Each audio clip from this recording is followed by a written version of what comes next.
Files 97 coming at you. And, welcome to What Remains of Edith Finch. Hi. I have no idea what I'm doing.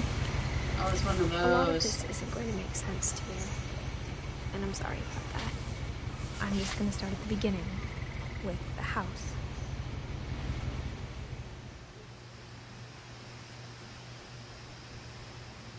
Okay.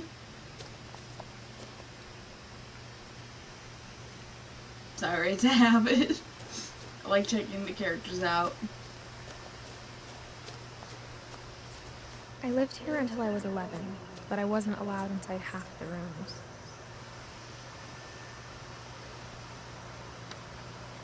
That's not odd at all. Not in the slightest. Oh! I forgot what they're called.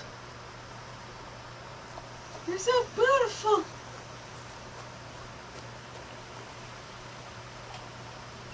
Inside the mailbox were bills from 7 years ago, marked urgent, open immediately. Wow. Oh, this is one of those, games that basically tell you a story through the perspective. I hadn't been back since my brother Lewis's funeral. Oh. Hop over. Or do that. Oh my god! I killed the wording! I killed the wording! Ah. In her will, my mother left me a key, but didn't tell me what it unlocked. Okay. Maybe she thought I'd know. Or she thought the mystery would be enough to bring me back. Okay.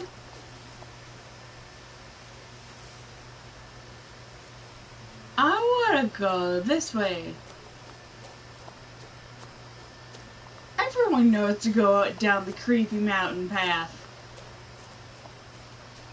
Or is the other way faster? I honestly don't care. I'm in it for the story. No one had driven this way in a long time, but I saw a few hoofprints. Ooh. A little explorer, are ya? It's a deer. Bye. Come back. Oh. Oh. Where? How'd you? What? I don't know, game logic. Game logic. That's all I can say is just game logic. Even after I inherited the house, I never thought I'd come back to it. Edith? But now I had questions about my family that only the house knew the answers to.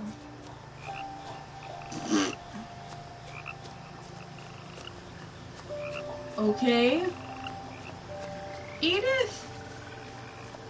Usually The house when was exactly like I remembered it, the way I'd been dreaming about it.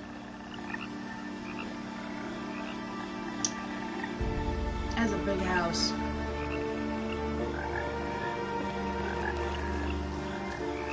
That's surprising though. As a child, the house made me uncomfortable in a way I couldn't put into words. Did a lot of freaky shit happen in this house? As a 17-year-old, I knew exactly what those words were. I was afraid of the house.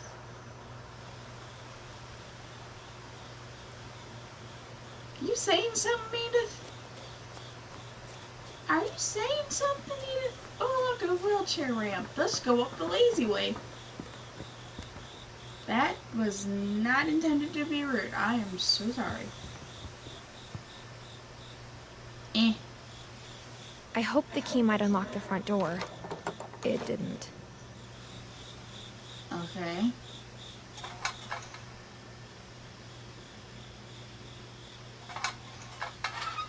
Looking in, I felt like the house itself had been waiting for me. That's not creepy at all. There's still shit there. Who leaves all their shit if they're supposed to be moving? Like, I remember when I was moving, we didn't leave anything. Does this mean we have to climb through a window? I actually had to do that once when I was like 12. That's so cool. It's a green. I guess we're going through the garage. Or you can just break in through the window. That's what I used to do. Not actually break the window, just open it.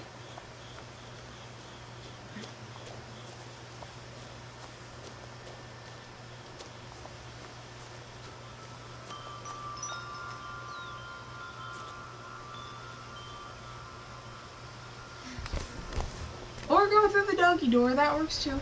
Crawling through the doggy door used to be a lot easier when I was 11. Well, yeah. You're 17. Oh! That looks like the thing in my garage! But there's no but there's not a tennis ball attached to the rope. No, sir. Tools! Is that a hot glue gun? Who puts it? Never mind.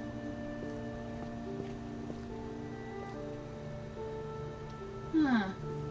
Oh, it's a little kiddie pool. The power had been turned off the night we left.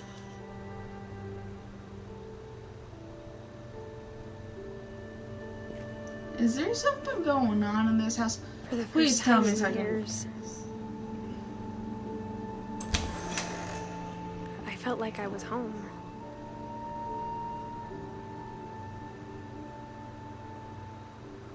If I let my mom play this, she would flip out. One, because my mom does not like crap being left around the house. Like, say for example, like say if I left a soda can on the ground, she'd yell at me. Not a bad flip out, but she just likes everything clean. Oh look, a bottle of wine. Love me some wine.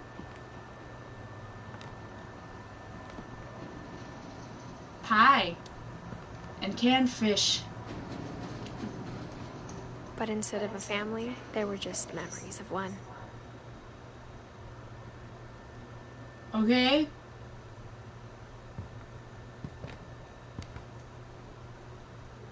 Let's explore a little bit. Like how after Louis started working at the cannery, we all got sick of eating salmon. Except our cat, Molly. You had a kitty! What can I say? What can I say? I like cats. Cats are adorable. Nothing in the house looked abnormal. There was just too much of it. Like a smile with too many teeth. Okay. I want to go up the stairs. After Milton disappeared, Mom sealed up all the bedrooms. Then Edie retaliated and drilled peepholes. Who the hell is Edie? I ran straight into the railing. They're so damn cool. Feel bad for the centipede though. But I get a lot of centipedes where I live. My Grandpa Sam spent 7 years sharing a room with his dead brother, Calvin.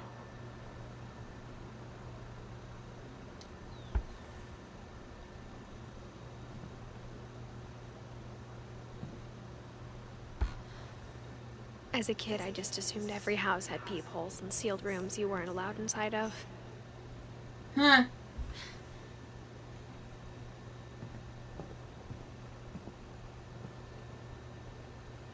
Sven. The last time I was in Edith Sr.'s room, I was 10 and she was painting my portrait. Huh. It's pretty, I'll give it that. Now, Hi. how the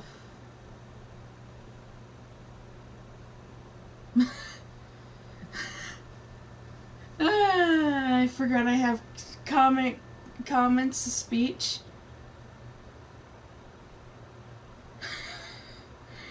And it scared me.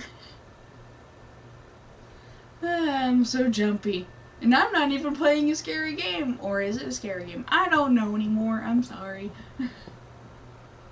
Let's see. Aren't you cute? Whenever people ask me about my family, the first thing they always want to know about is Barbara.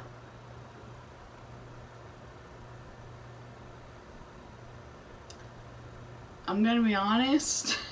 When I see her do this, it reminds me of the kid from... It reminds me of Home Alone. Oh. Mom must have locked the 3rd floor stairs on the night we left. Is there something we're not supposed to know? Is there, Edith? It was you. Edie's father, Odin, built the original house.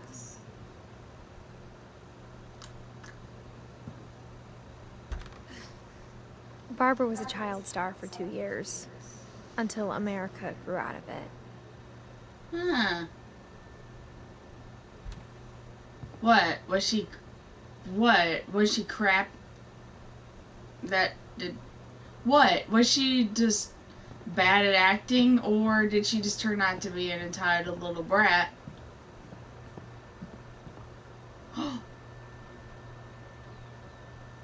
This is some paranormal activity shit right here. I spent a lot of time playing in Great Uncle Walter's room. I think my mom sometimes regretted not sealing it up.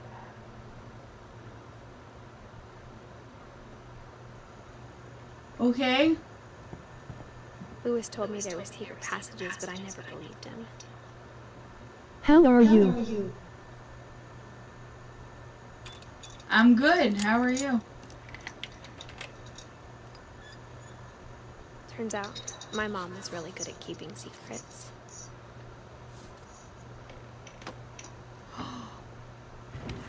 Now it was time to find out what my mom had been afraid of. This is giving me some paranormal activity vibes. Please don't lock me in here, because I'll probably freak out. Reading this, maybe it sounds like I had a plan. Maybe you did. But I had no idea what was behind that door. Where is I? Just like I had no idea where all this was gonna lead. Can I just like shut the door? I grew up because looking at Molly's room through the peephole. Molly's gerbil had a tiny bedroom with its own even tinier gerbil cage. Aww. Being inside for the first time, I felt like I'd stepped behind a painting. It's actually kind of cute. Oh! That is the cutest little jellyfish plush pillow. I don't even know what that thing is, but it's cute.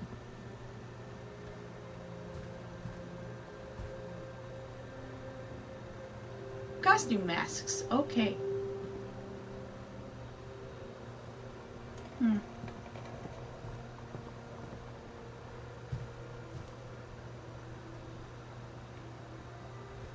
It's a book. I got the sense Edie had spent a lot of time here. Before my mom sealed the doors. Huh.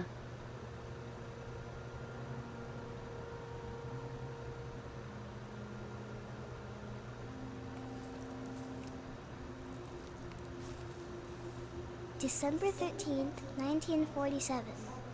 Dear Diary, I'll be gone soon, but I wanted to tell somebody about what's gonna happen. It started when Mom sent me to bed without dinner. I woke up and I was starving, so I looked around for something to eat.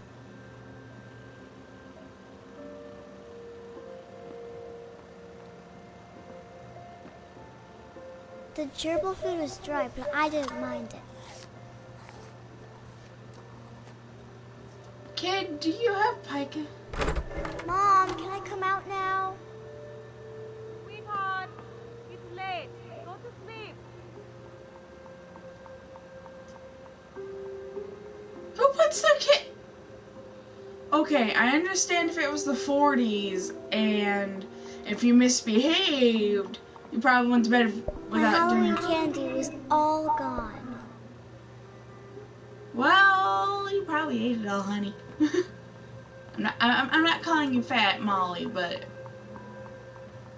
no, I'm not eating the fish.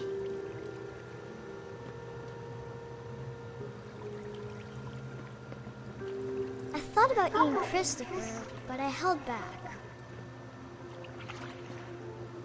Why would you, baby girl?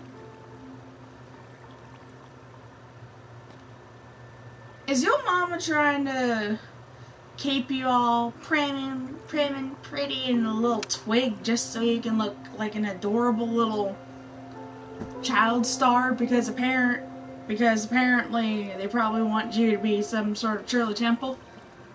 Is that what you're saying?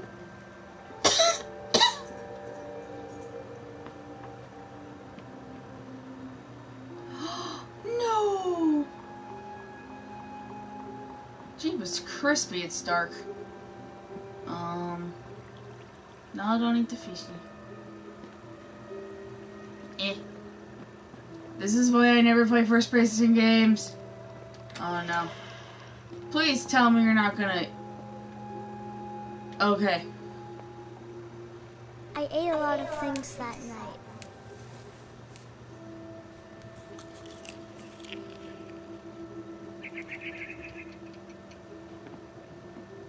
I kept eating and eating.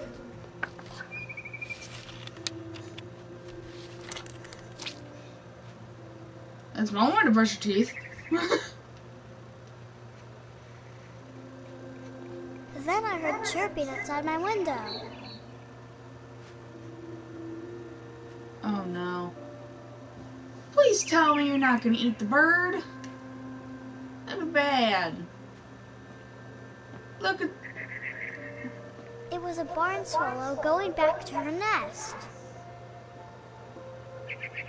I reached out for her.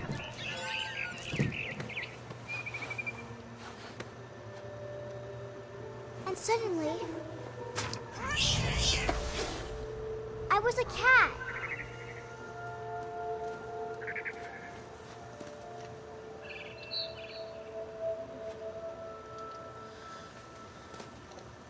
I tried to be quiet, but the bird was really scared.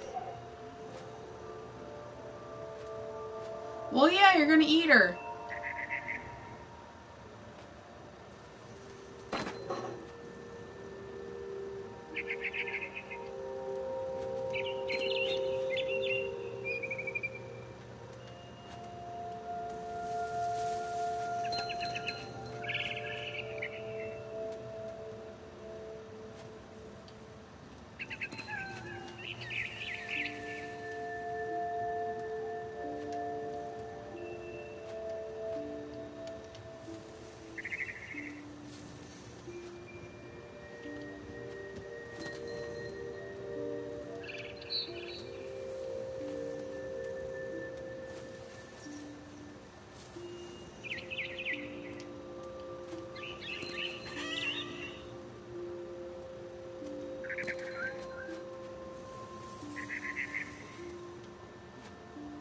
I jumped Great over freaking and bird. got her.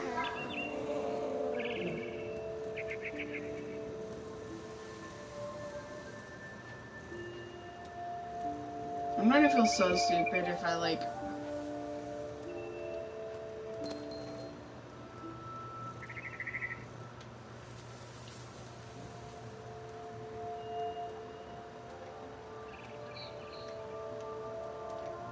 Hang on. Let's try this again.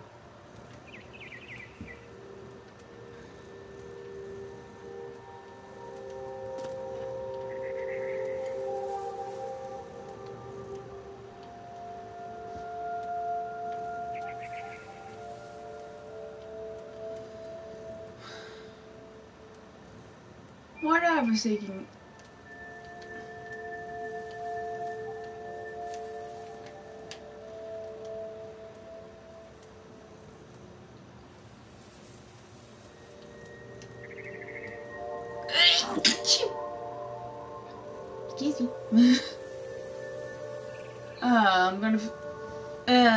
dumbass.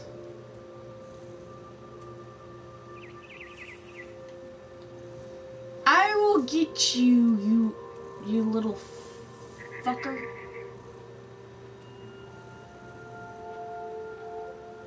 Oh.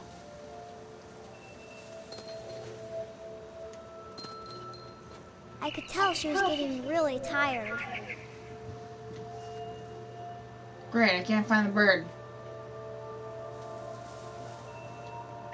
Now I was up in the big tree. I promised Dad I wouldn't climb it anymore. All I cared about was eating that mama bird.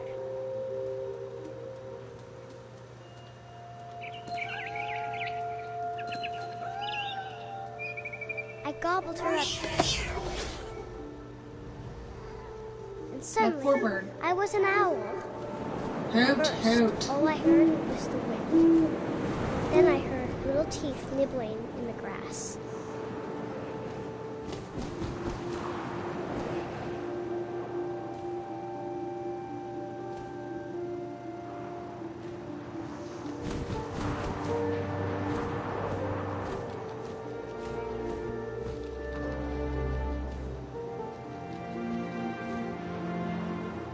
Rabbits.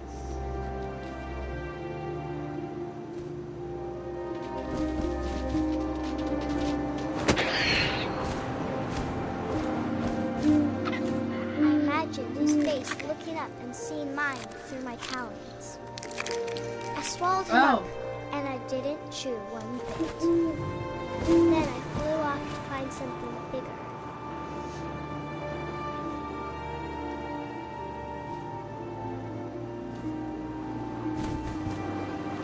A mama rabbit.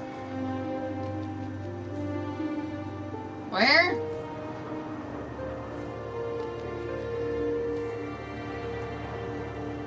I don't fucking know how like.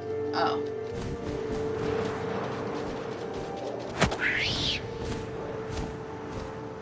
She was almost too big to carry.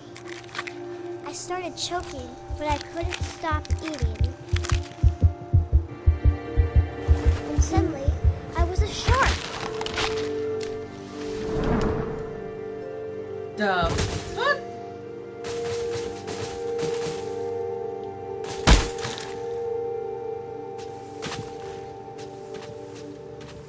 Eh. Eh.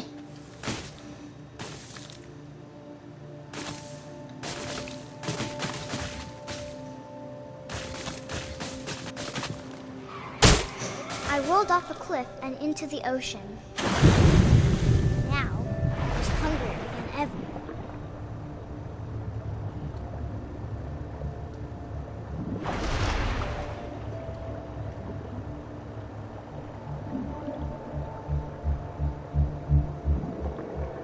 Da-dun.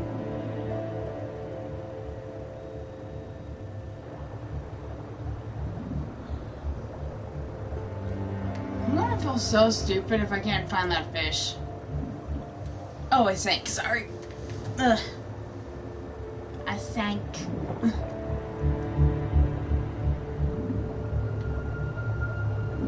I wanted fat, juicy seeds.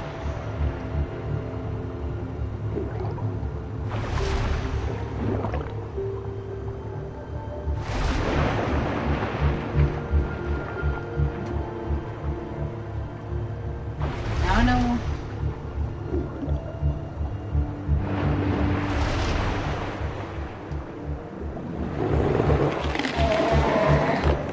I tore off her flipper, and it tasted really good. Not the seal.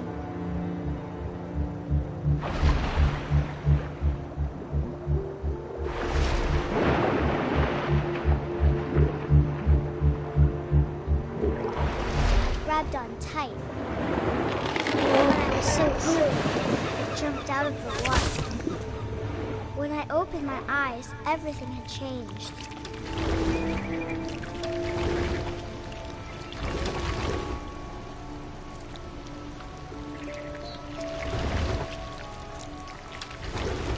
Now I was a monster, and I smelled people everywhere.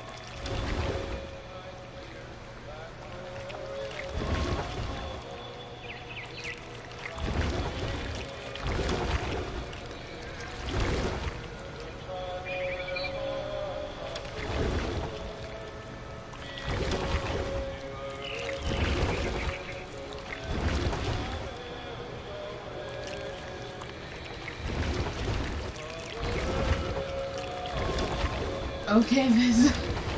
Okay, these game mechanics are so weird.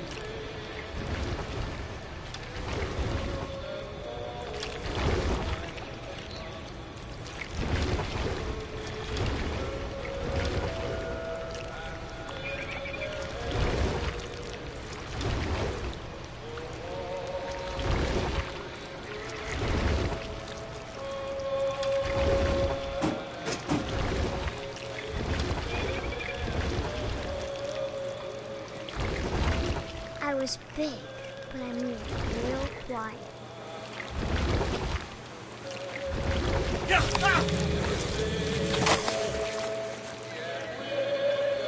Honey, do you have pica? That's an eating disorder, by the way.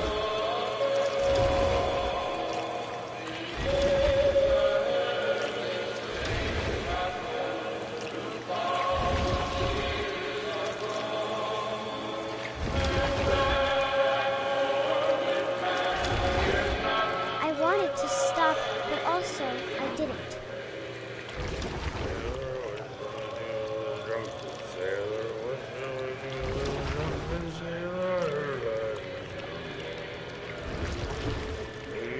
Belly with a rush.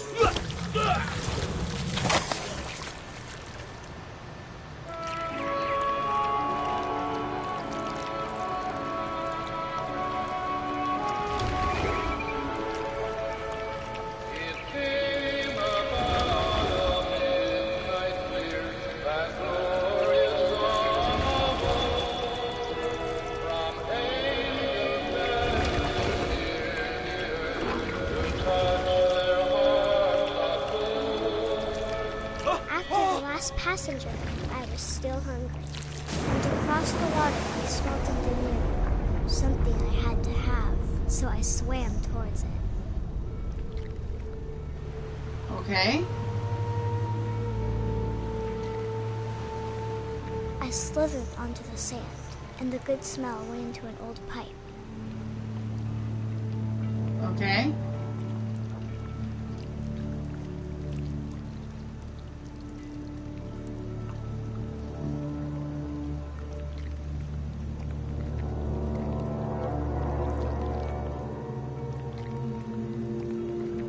I got closer and closer.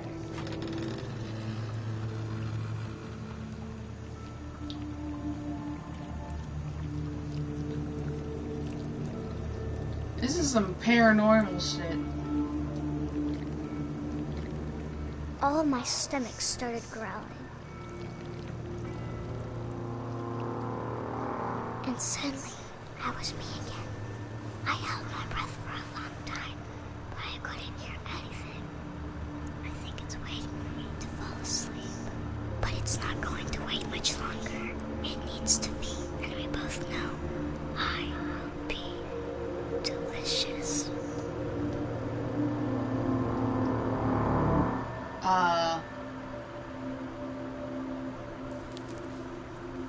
That's not messed up at all. I'm not sure if I believed all of that, but I'm sure Edie would have.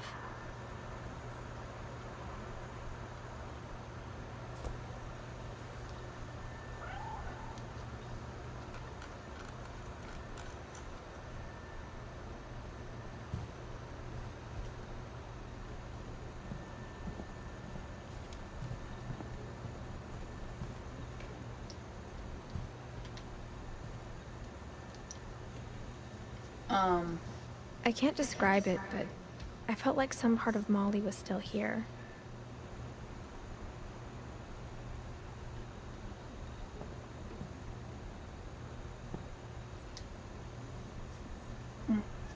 Sorry, something flew in my eye, guys.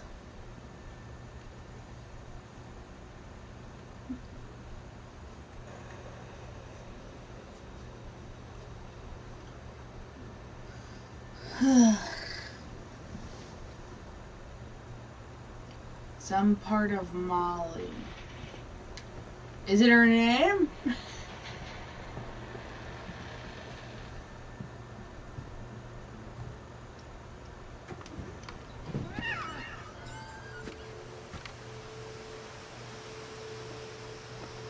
This will be obvious later, but my mom never told me any of these stories. Edie would have, but Mom didn't like bringing up the past. Though, when we adopted a stray kitten, she was the one who named it Molly. I spent a lot of time in Great-Grandma Edie's room. Her room was like a museum.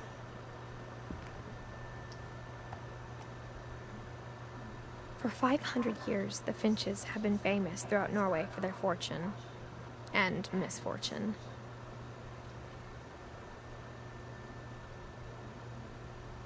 Odin Finch buries the latest victims of the family curse, his wife Ingeborg and their newborn son, Johan. That's depressing. On January 7th, 1937, he set sail with his family and his house, hoping to leave the curse behind. But 40-foot waves off the coast of Washington send the house and Odin to the bottom of the sea. Odin's daughter Edie, with husband Sven and baby Molly, step ashore on their new home, Orcas Island. Okay. Odin Finch is the first to be buried in the new family cemetery. His daughter Edie is already dreaming of a new Finch house. Aww.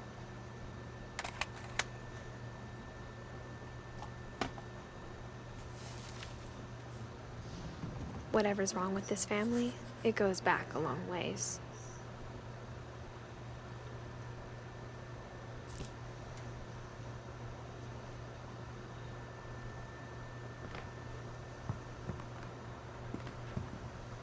Okay. Is that an oxygen tank? Oh, look, it's pails. Pails. I sank again.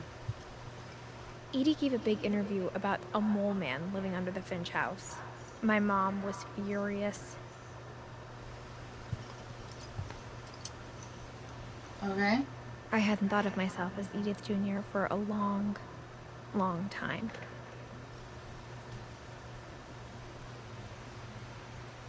Okay. When Edie told people Sven was killed by a dragon, she could also have said he was building a dragon-shaped slide that collapsed.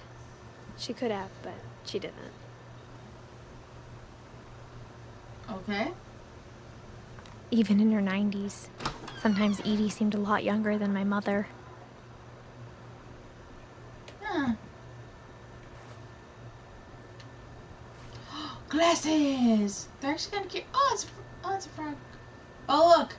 It's a mirror with no reflection. The only trace Grandpa Sam's first wife, Kay, left on the house was the pink bathroom. It was a pretty big trace.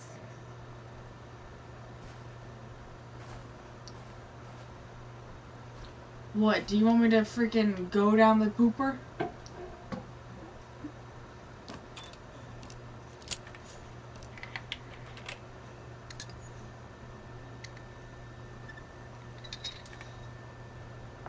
There's a secret in this bathroom. It's in the last place you would look. It isn't in the cupboard.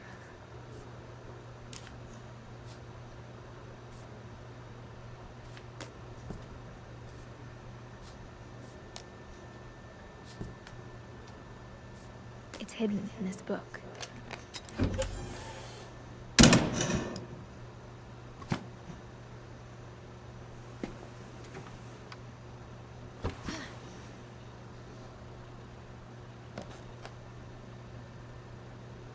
Sven gave Sam an old camera he'd refurbished. He never put it down.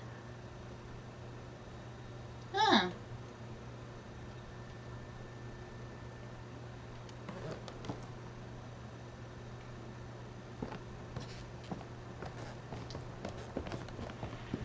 From the paintings on the wall, it was clear my brother Milton had been here before me. Oh.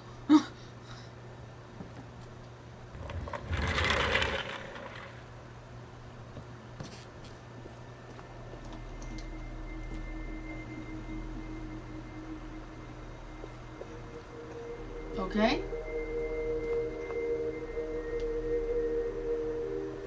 I I knew Grandpa Sam had a twin, and that he never talked about him.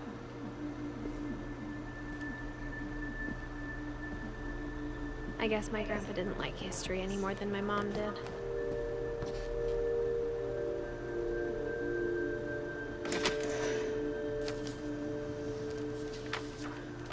How I Want to Remember My Brother by Sam Finch.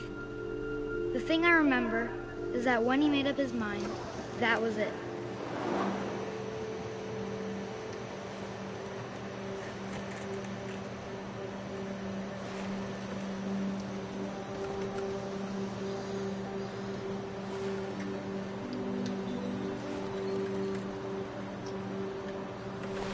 My brother said he'd die before he ate another mushroom, and he did.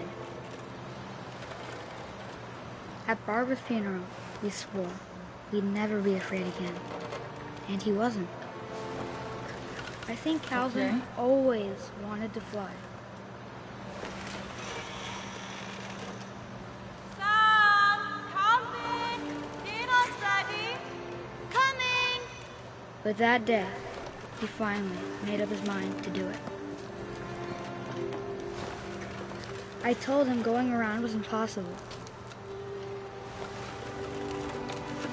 Maybe if I hadn't said that. Calvin! I'm not gonna tell you again! Maybe if the wind hadn't picked up.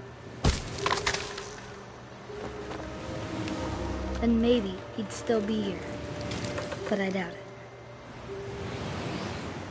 I think he'd already made up his mind.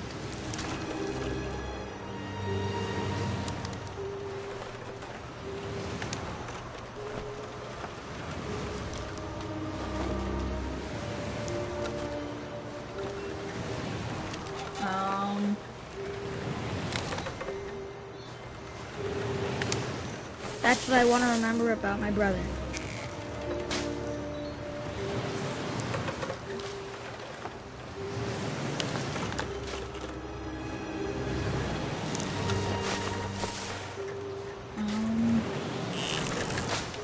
Should I be concerned? Oh God.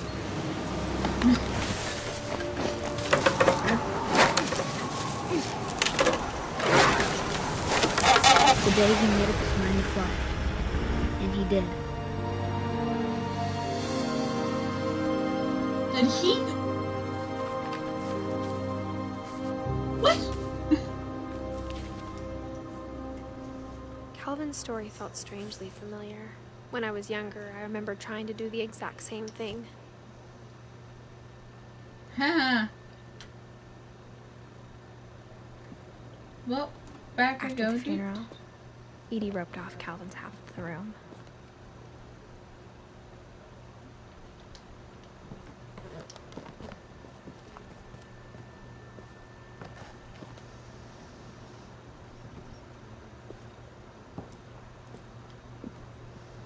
Okay. Mom said Grandpa Sam enlisted at 18 and never set foot in the room again. Huh.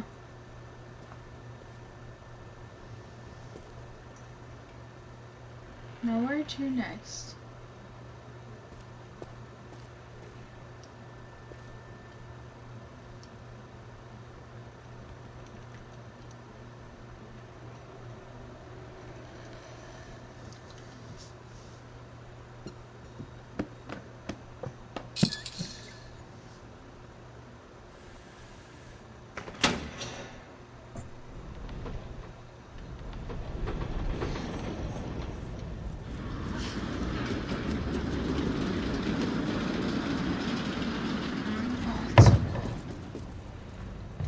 I'm already liking this game. Ugh.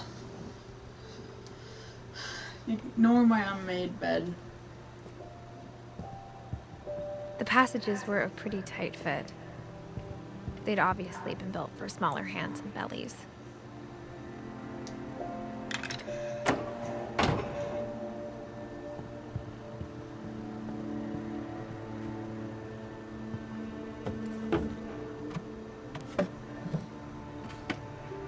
Growing up, I always thought of Barbara as a child star. Huh. That's a cute dress, I'll give it that. Barb Street. Okay! I never thought about how hard it must have been for her afterwards.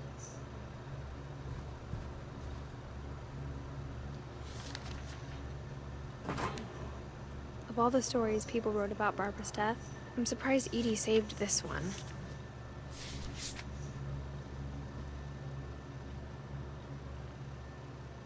Old Jack here with another ghastly tale inspired by America's most unfortunate family. I'm calling it The Surprise Ending of Barbara Finch. Okay. As a child star, Barbara was famous for her scream. Now at 16, she was all washed up. A has-been. But in a lucky break, she'd been asked to perform her signature scream at a local convention for monster movie fans. It was just the boost her career needed. Unfortunately, her scream hadn't aged well. Getting better. I think you just need the right motivation. Her biggest fan and current boyfriend, Rick, was about to demonstrate when... Now that was a great scream. It was Barbara's father, Sven. He'd slipped into a table saw and had to be rushed to the emergency room. So Barbara got stuck babysitting her youngest brother, Walter. Her convention comeback was cancelled. Okay, I'm hearing frustration, but I'm not hearing terror. What if I tried... A gang of hoodlums in Halloween masks have been terrorizing Orcas Island tonight. Police are urging residents to... That came from the basement. You're right! Also, I loved your delivery on that. Why is your basement door locked? Because my dad likes making puzzles and secret passages. There's a key hidden in the music box. The secret is to keep winding and winding until finally the key pops out. Thanks, babe. I'll be back in a sec. Don't go in the basement! Rick hadn't returned. So Barbara went to look for him, right on cue. Rick! She reached for the music box.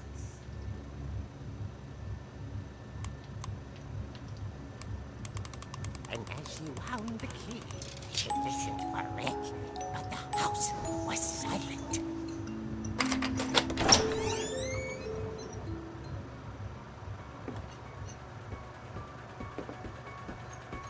Oh, come on. Why is a Halloween theme playing? She found Rick's crutch and imagined the worst.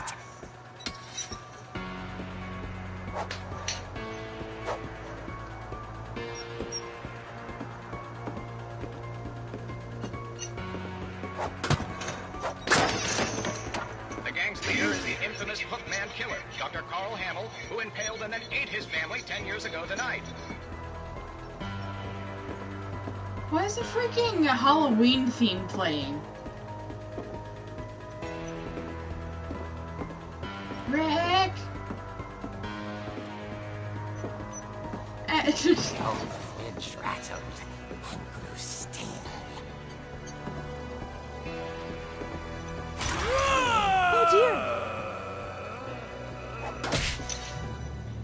Oh! Rick? Barb, relax.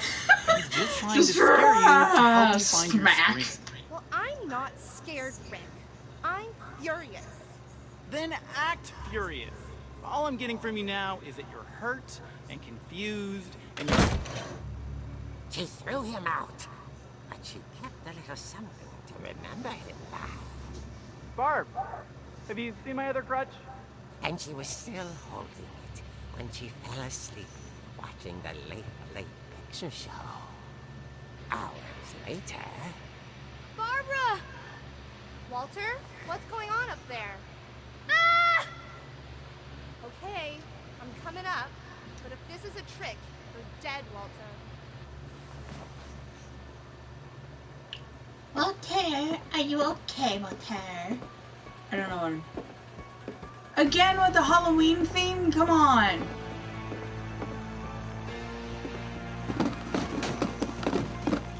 Oh, come on. That was a safety hazard, dude. Where's Walter's room? Walter, are you there? Walter vanished, but his bedside radio was still on. Orcas Island police describe the man as 6 feet tall, with a steel hook for a hand. Residents are urged to lock all doors and windows and notify the police of any suspicious activity. Barbara turned, saw the hook man, and was speechless. He was quite smashing. And he was. He couldn't get enough of Barbara. Okay, Barbara. There's gotta be another way out of here.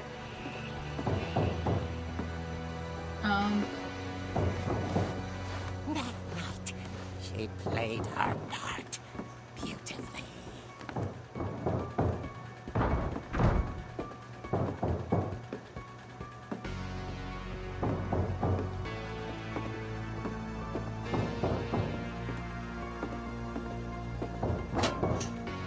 Nope. Where the fuck am I supposed to go? She thought about abandoning Walter, but just couldn't do it.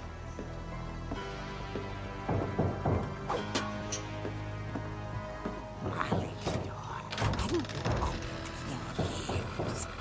The hinges grow.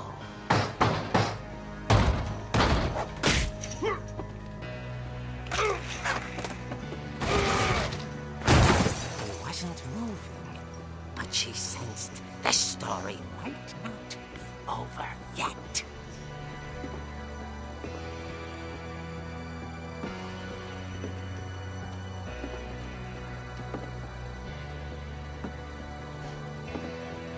Oh, wow. Just wow. Oh, yeah. Great, I sound like an old lady when I say that. Hello? The hookman had vanished. She listened for his breathing, but all she heard was... Bing bong.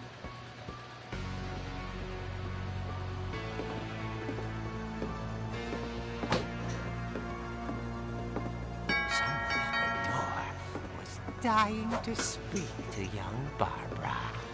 At the door, she heard whispering. It was coming from inside the house. This is some paranormal activity shit. Oh dear. That was just like, oh dear.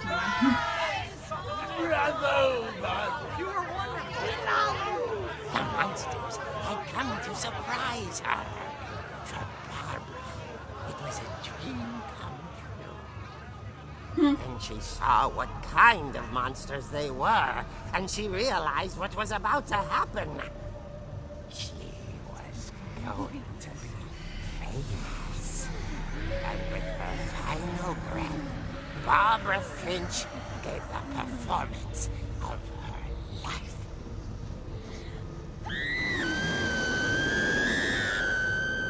I wasn't there myself, but I hear Barbara was magnificent. Poor girl. She had a taste for stardom. But unfortunately, so did her fans. Of course, the police blamed it all on poor Rick, who disappeared the same night. And little Walter, hiding under his bed the whole time. He took it all pretty hard. But that's another story. As for Barbara, tucked inside the music box is all they ever found of her. Her ear. Now that's what I call a real eerie tale.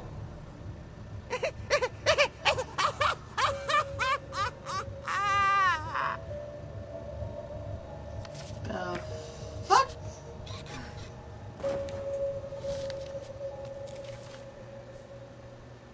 Edie told me all Barbara wanted was to be remembered, as absurd as that comic was. Maybe what Edie saw was a happy ending. Okay.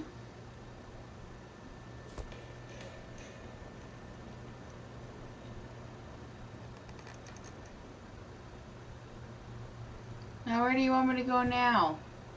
Oh, it's an old record player. I love how my face is just up and close to y'all's. Have to roll.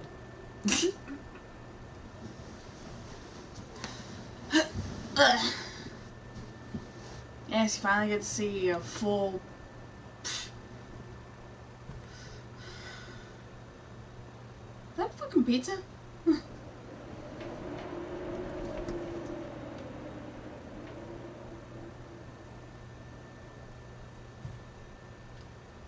The hell?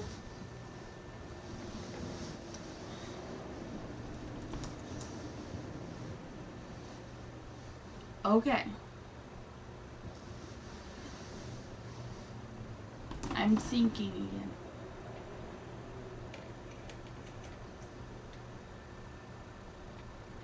What, is the window open? Barbara.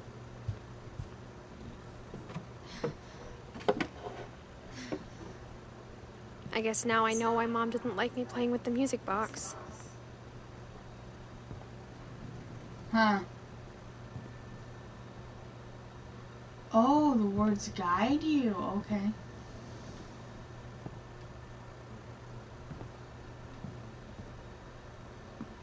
Where am I supposed to go now? Up your button around the corner?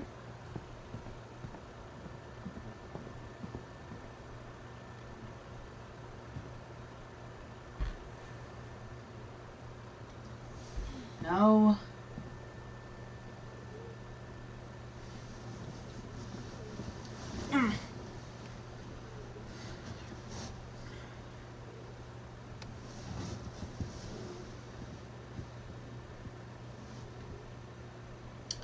Question is, where am I supposed to go now?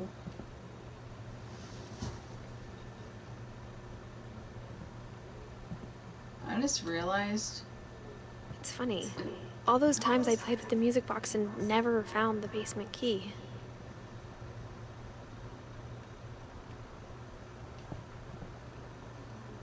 Edith?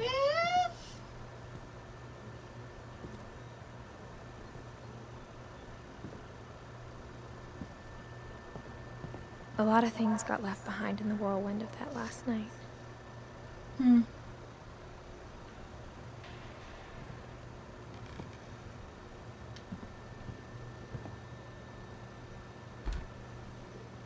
Edie told me once that every Finch who ever lived is buried somewhere in the library. That's not creepy at all. My mom wasn't much of an optimist, but she never stopped believing that my brother Milton was alive.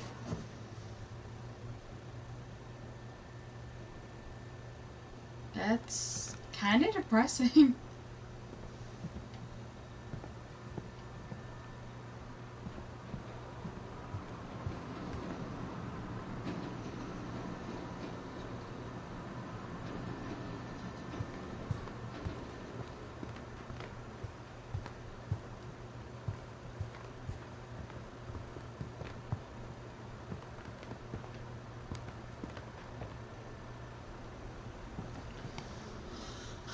I just looped back. I'm such a dumbass.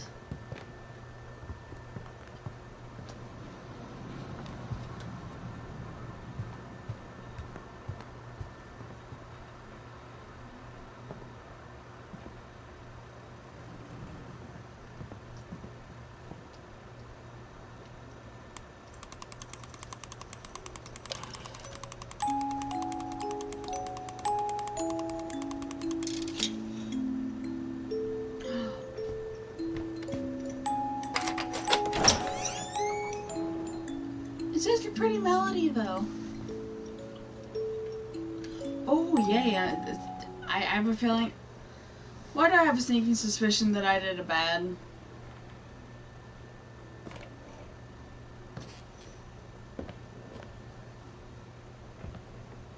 Plot twist, it's the butler. Sorry. Mom said the basement was off limits, unless I wanted another tetanus shot.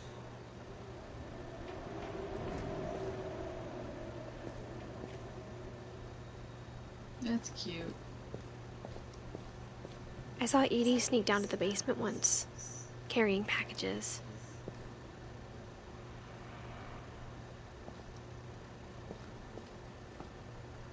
I thought maybe she was hiding presents.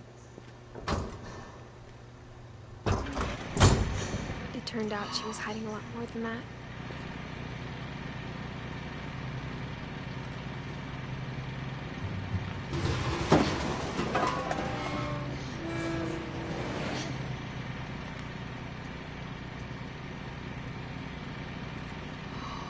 I remember asking Mom once about where Walter had gone.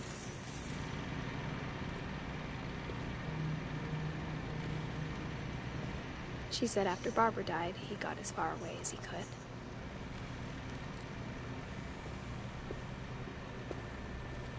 If there's a pattern in all these stories,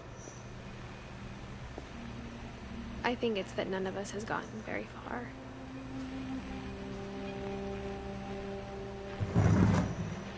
Walter. Goodbye, everyone. I can't believe I've been down here for 30 years. That's a long time to be downstairs. On that first day, after the shaking started, I didn't think I'd survive a week.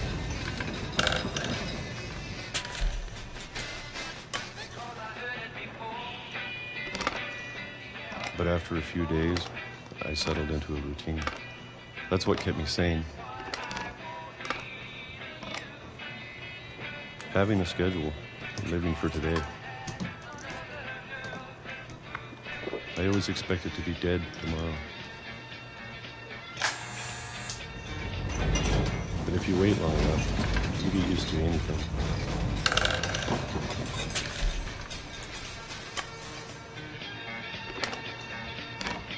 Even a monster on the other side of the door starts to feel normal. Almost friendly.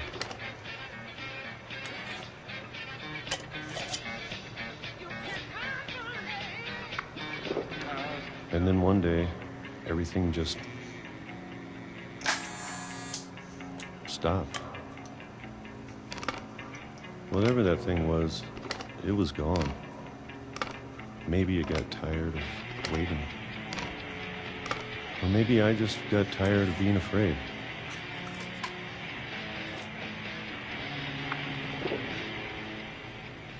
That's all he's been eating is canned peaches? It's been a week now, the longest in 30 years. I'm done waiting. I have to leave. Well, I still can.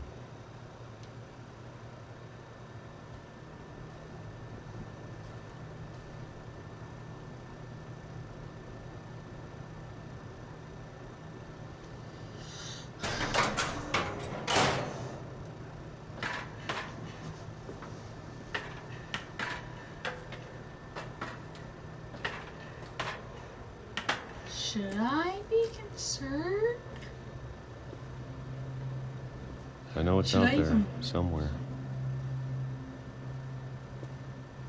Yeah, it's whatever called killed society. Barbara and Molly and Calvin. Maybe this is all a mistake. But I need to stop living the same day, even if it kills me.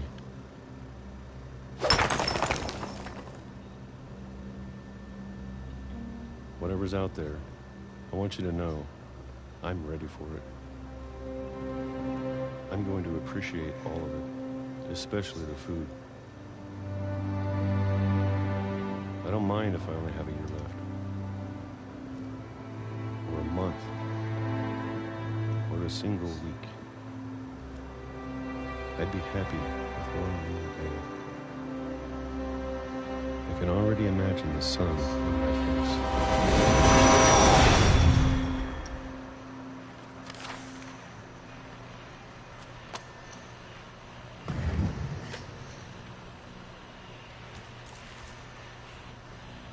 Walter died when I was 6. I can't believe my mom never told me he was down here. I'm sure my mom was trying to protect me.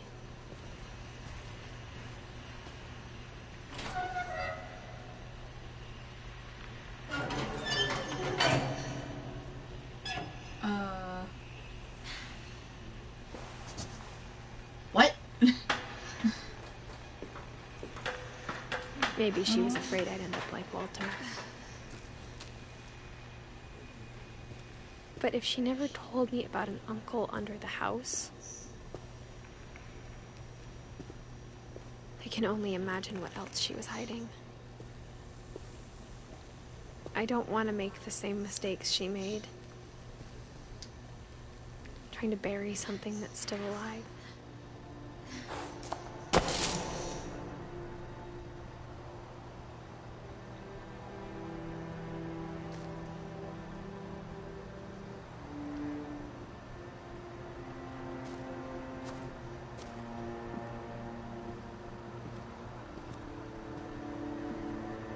Now that there's only one of us left, or maybe 2, I thought it was time I heard the stories for myself and found out what happened to everyone else. Okay. But now I'm worried the stories themselves might be the problem. Maybe we believed so much in a family curse, we made it real.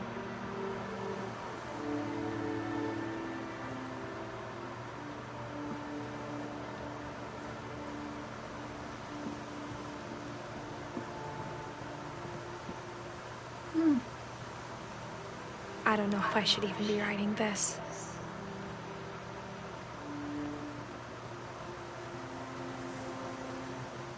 The moon's pretty. Maybe it'd be better if all this just died with me.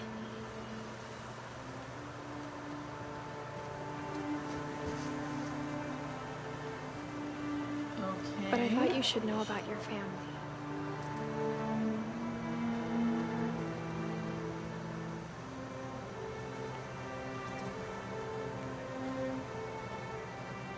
And the history you're a part of.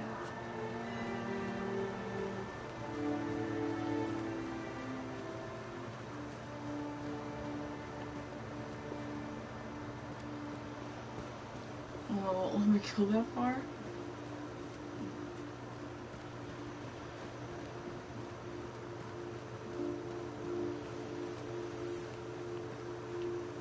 Though to be honest, I feel as lost as you probably do right now. I am lost. I think the people in these stories believed them, for what that's worth. Okay.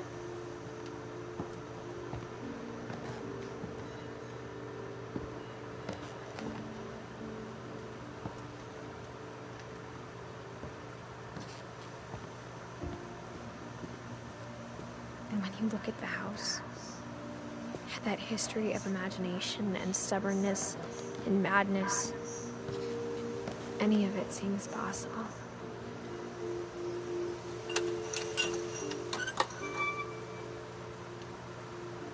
Okay.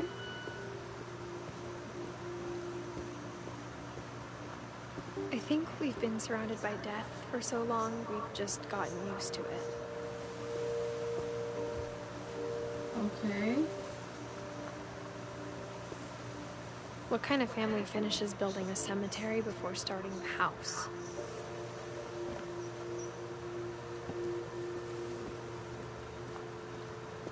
She has a valid point. It's embarrassing for me to admit this, but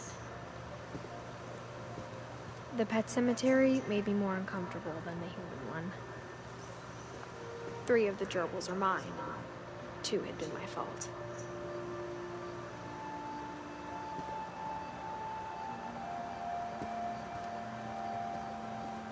Sven built the house, but it was Edie who designed the cemetery.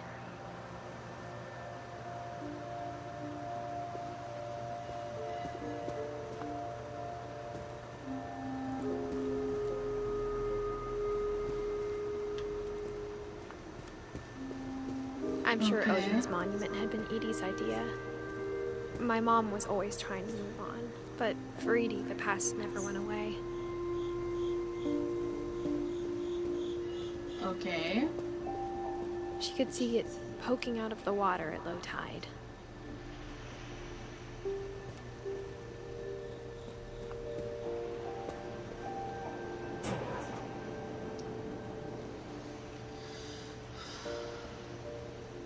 Edie said she dreamed about the old house every night.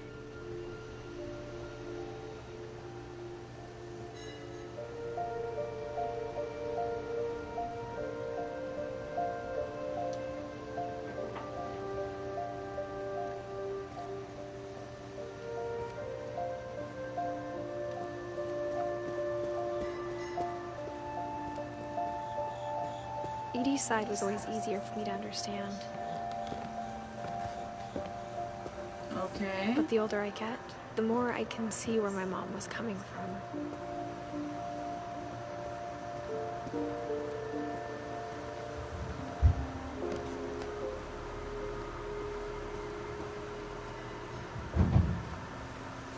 There's so many things I wish I could ask my mom now. Part of me thinks this is what she wanted all along. For me to come back someday and find everything out for myself.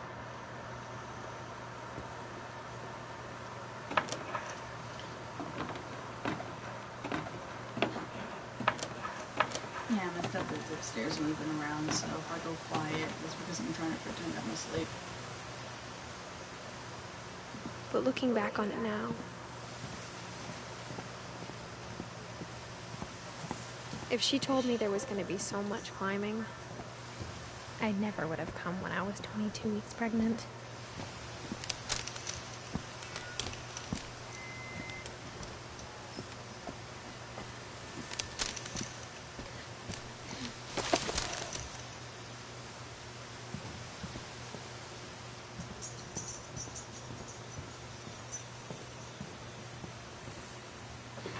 I never met Grandpa Sam, but I think he and my mom had a lot in common.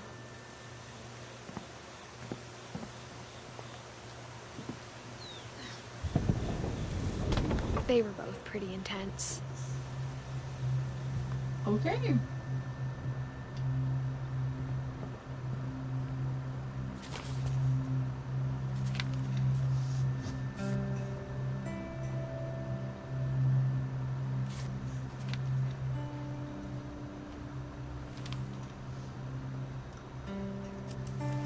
Dawn, I promise, you'll never forget this weekend.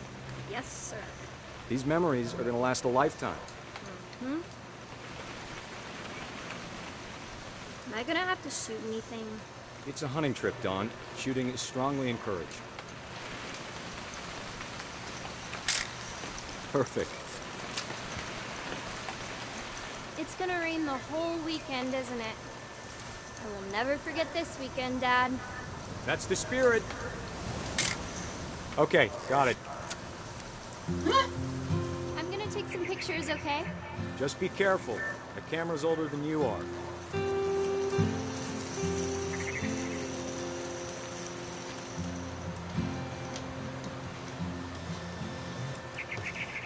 You're right, Dad. It's starting to clear up. It's still freezing, though.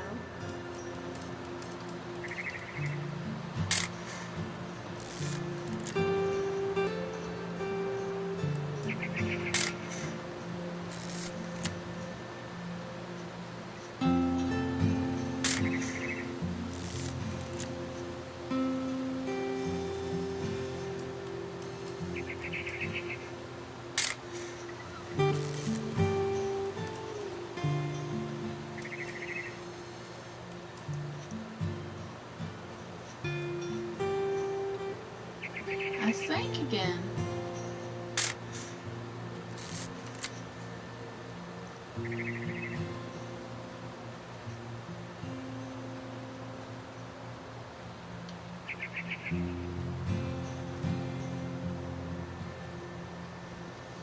What exactly am I supposed to be taking a picture of?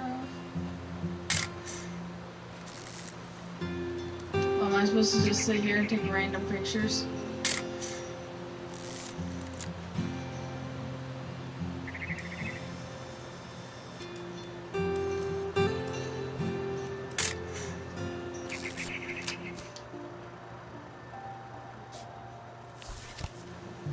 Definitely should not have drunk all that coffee. Huh. Hold still while I take a picture of you. I definitely... Hey! That's a keeper. I'm just saying, I'm not always gonna be here, Don. You'll need to remember this stuff, if you want to survive. I'll be fine, Dad. You know who else thought he was gonna be fine? Some guy who died. Don, I'm being serious. I know, Dad. You're always serious. Doesn't being out here make you want to chill out? Well, to tell you the truth, I haven't been out here in 20 years. Don, don't you think you could find something more interesting to photograph? Last time I was with my brother Calvin. Man, that was a great trip. Your grandpa Sven taught us how to fish, how to build a fire. We found an old logging trail with deer everywhere. Beer? Aren't I you? bet if I could remember where that trail was, we'd spot a buck for you in no time. Give me a minute to check the map.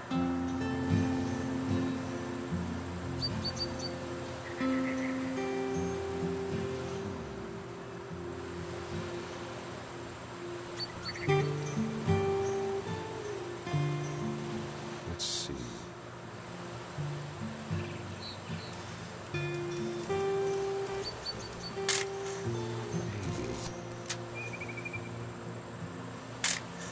I'm just taking random pictures right now. What is it? Dad! Good eyes, Don.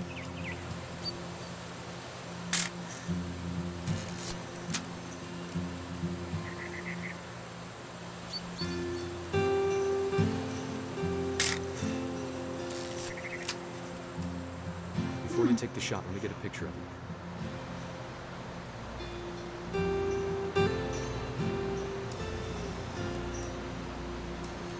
Dad, I... Just breathe.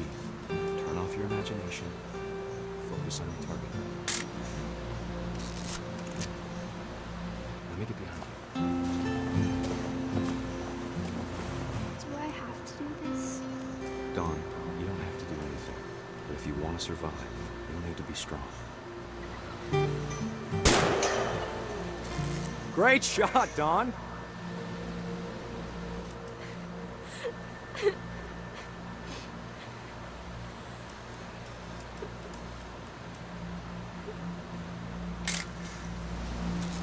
I'm proud of you, Don. Always remember that, okay?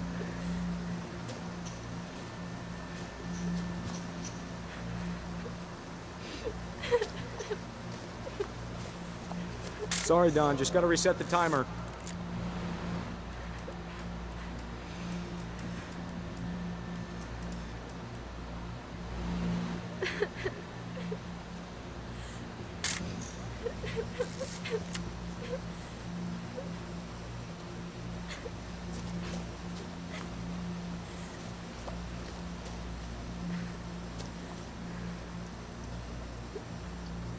Hang on, kiddo. Just trying to get a shot of the two of us together.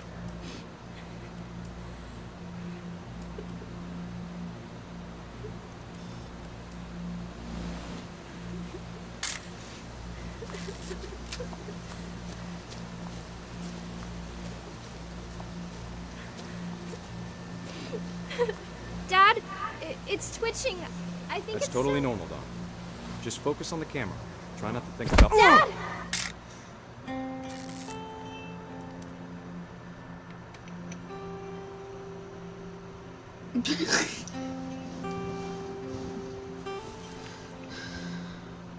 Of all these stories, that's the one I wish most that my mom had told me.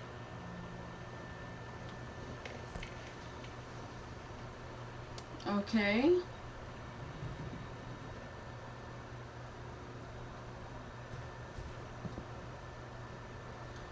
Okay then. Sam spent his life shooting photos, but Mom said he got nervous being in front of the camera. I guess we're all afraid of something. Don't really blame me. Oh.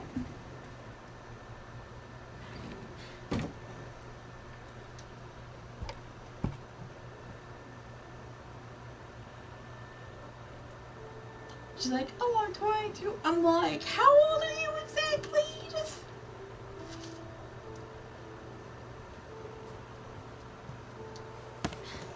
After Sam died, my mom and Edie got really close. They'd both lost a lot. Huh.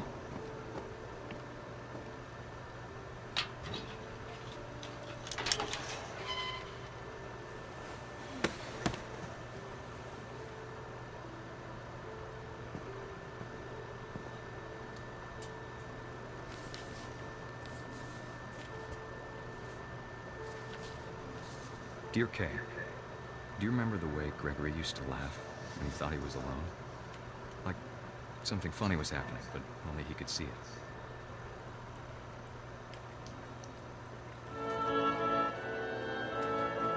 I think he saw things the rest of us don't.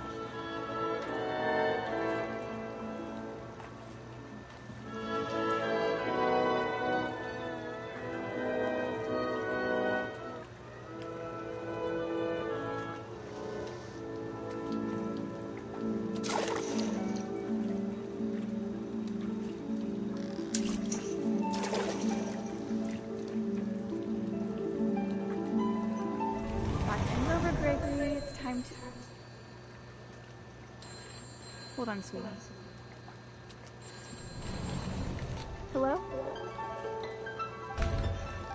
Sam, I told you I don't want to talk right now. I wonder what he saw.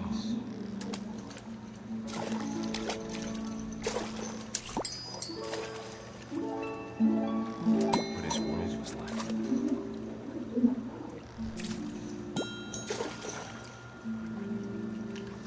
It's like a little mini game.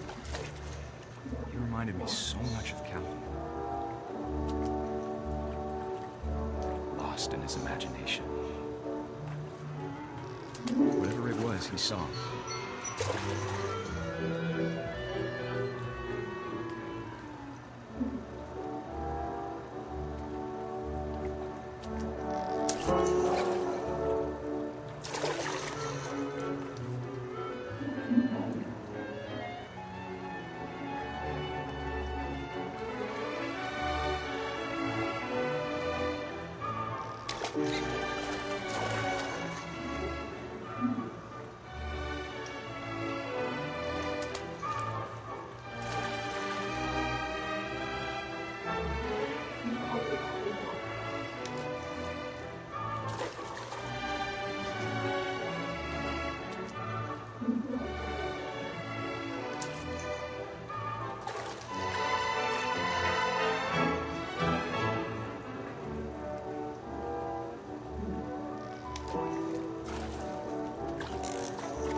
It sure made him happy.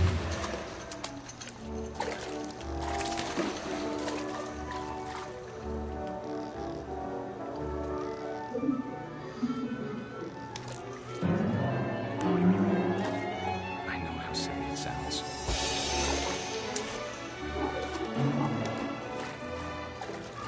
That I worried about a baby being too happy.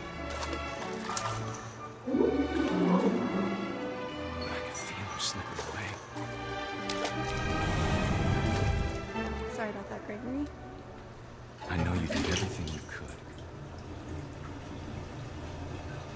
Maybe if I hadn't called that night.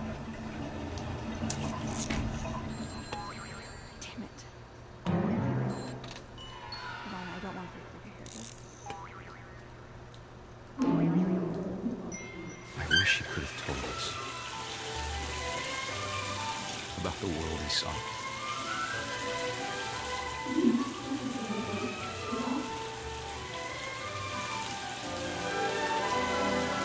There's so much I don't understand about Gregory. About everything.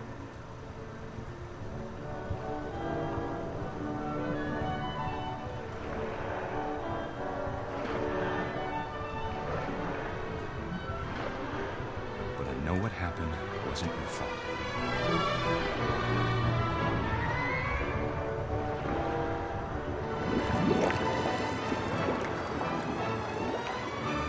I'm sure he's happy. He'd want you to be happy. He drowned? Good luck, Kay. Love, Sam.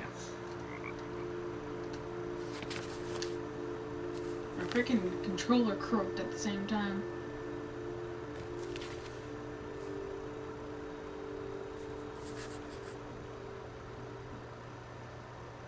Okay.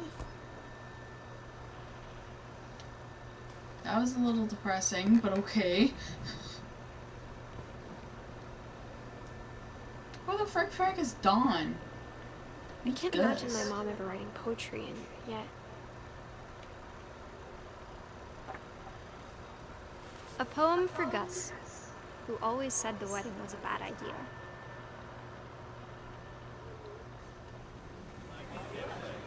Our father never hit us kids, at least not very hard, before the day my brother said with teenage disregard that he'd be dead before he'd see a wedding in our yard.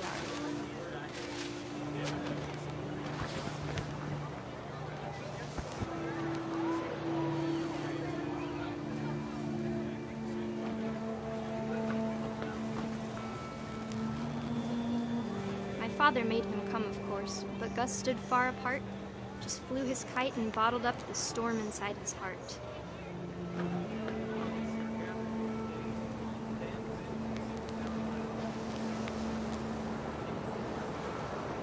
Okay.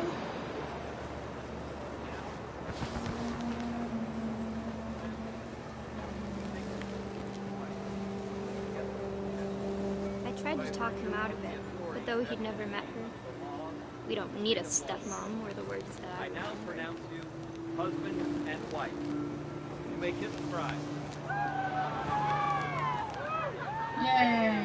I don't know why I'm saying yay. I should be angry.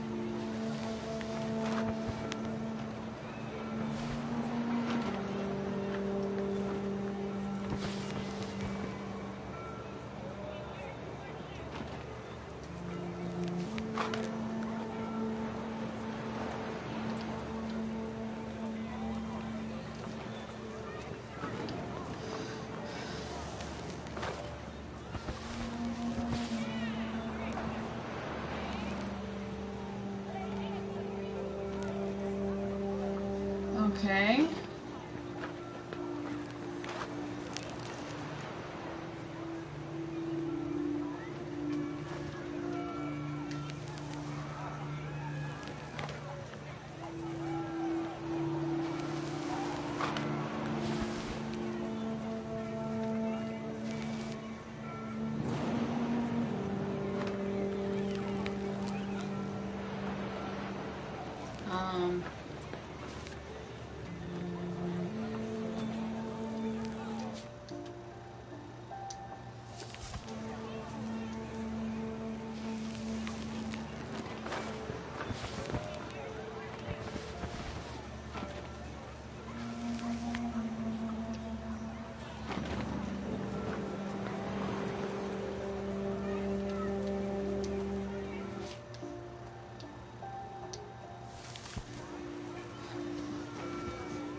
Okay, I think I'm getting stuck.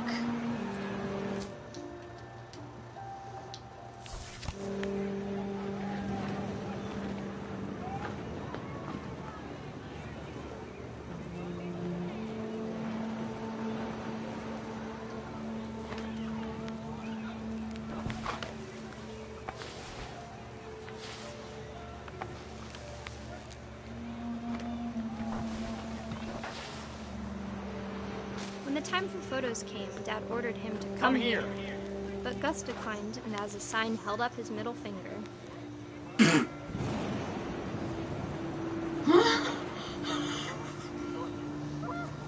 I remember, I'm, okay. Skrek story time. Okay, so, did I ever tell you guys about the time I basically flipped my stepdad off? I was like in 6th or 7th grade. Yeah. The wind picked up, and panicked geese appeared and quickly went. But all the humans did that day was go inside the tent.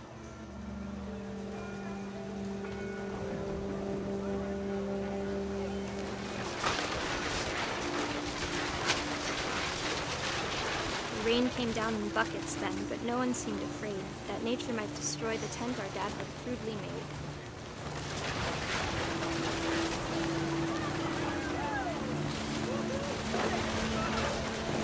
The thunder sounded much too close and full of angry power. But all my father said to this was, "Make the music louder."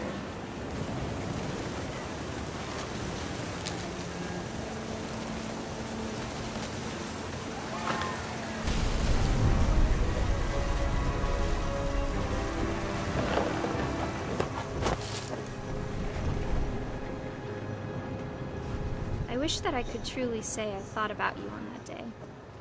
Out there on the beach alone, just you, the wind, the sea, and foam. But I didn't, until we found you.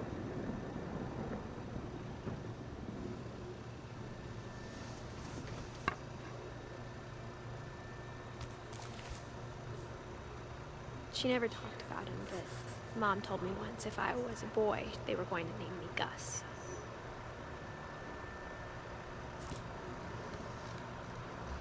Huh. Interesting. Very interesting.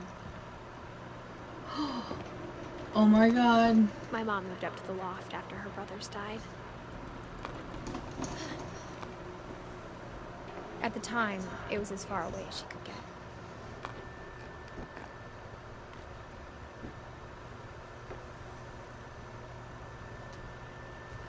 Huh. My mom moved to India a week after graduation and got a job teaching English. She spent a summer building houses in Calcutta, where she met my dad, Sanjay. Sanjay.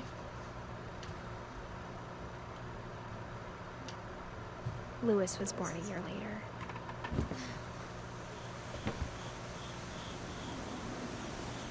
When my dad died, I don't think Mom knew where else to go. I'm sure Edie was happy to have her back.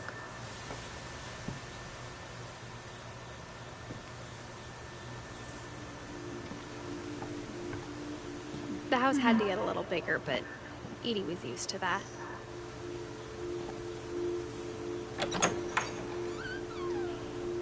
And for a while, things were good. Almost normal. But it didn't last. The beginning of the end was Milton's 10th birthday, when Edie gave him a castle.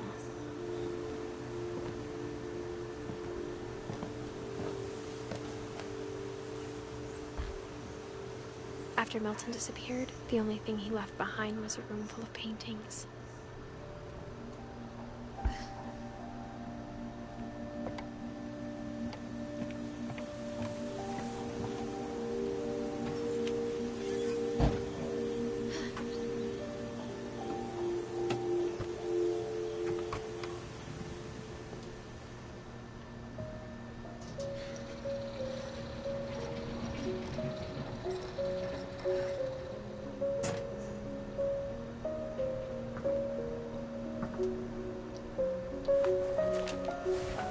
Edith Finch in The Magic Paintbrush.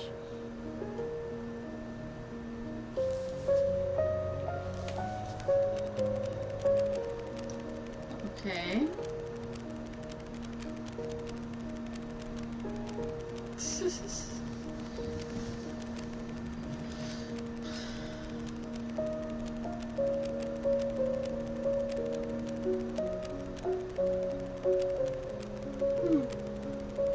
kind of cute now that I think about it.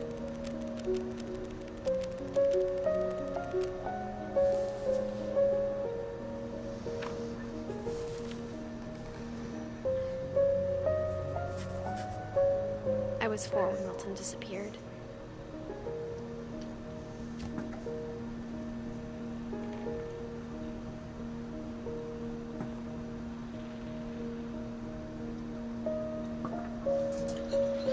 Mom spent months searching for my brother.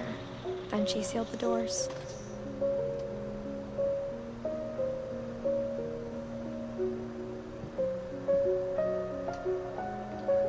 Whatever Milton had found in the house, Mom didn't want it getting out.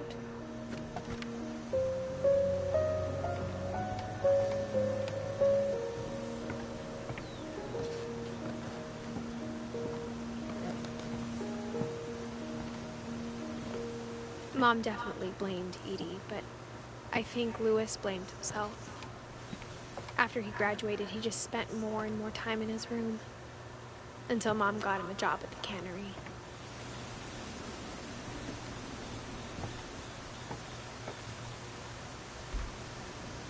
Everyone always told me to stay out of Louis's room, except Louis. Okay.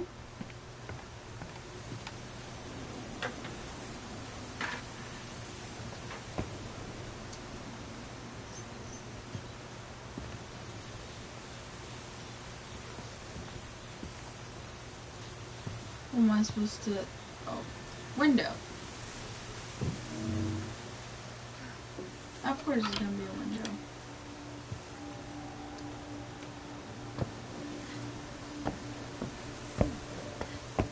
Louis's room smelled very, very familiar. That part of him lived on. There's a bong.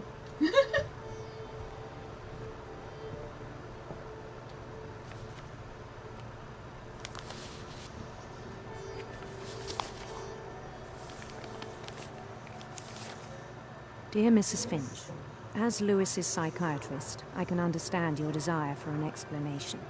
As I see it, the trouble began in January, shortly after we convinced your son to seek treatment for substance abuse.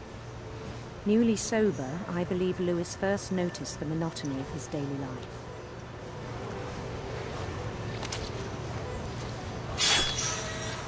He kept working at the cannery, but he withdrew part of himself. In our sessions, I saw the same behavior. His mind began to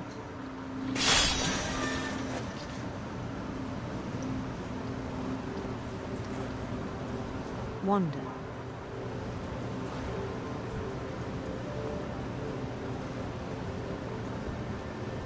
I asked him to describe it. He said he started small.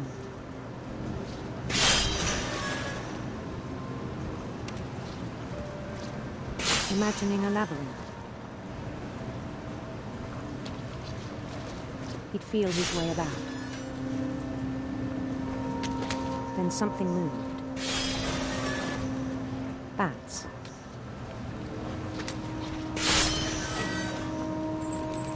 And toads.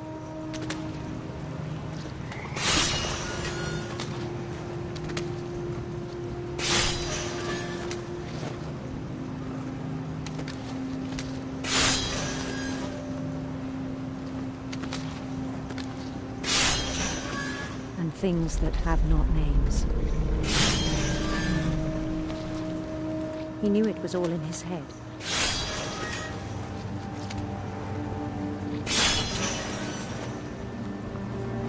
But he took it very seriously.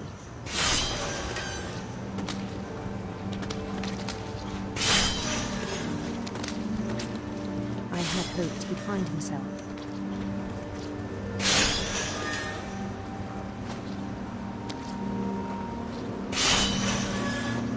But he found something more.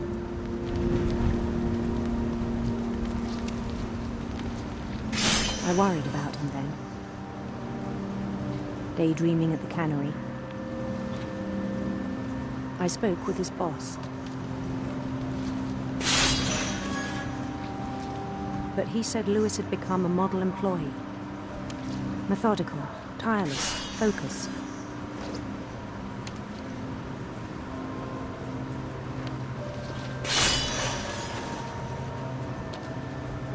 Like a whole new Lewis. So I let him go on.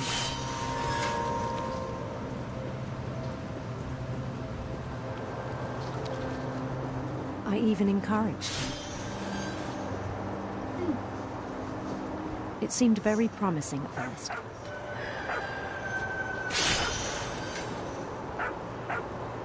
He told me he'd made a new friend.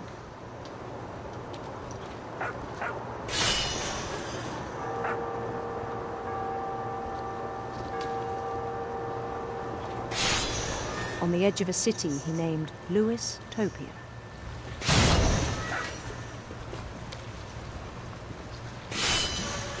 He built the city up slowly, brick by brick. Then he made musicians.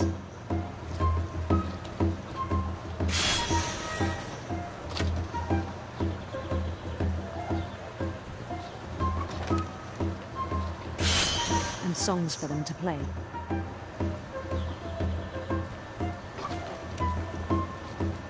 He talked about starting a band.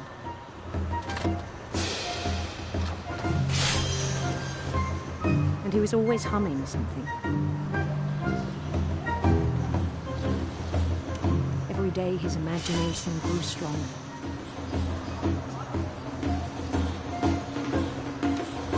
He no longer spoke at the cannery.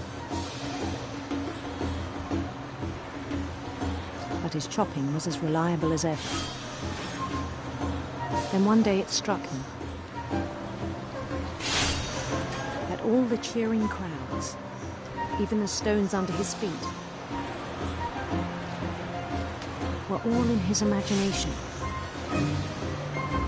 So he could do whatever he wished.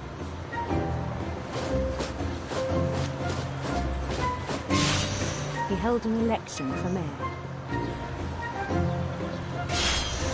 And he won. They begged him to stay, but his mind was already wandering. It became a game for him.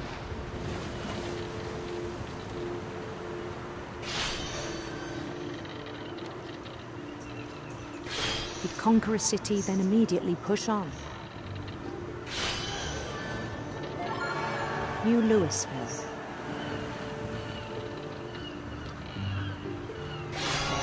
St. Louis.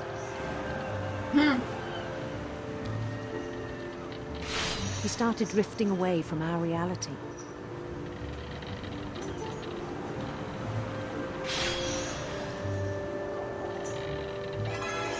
Minneapolis, until one day he forgot to go home from the cannery.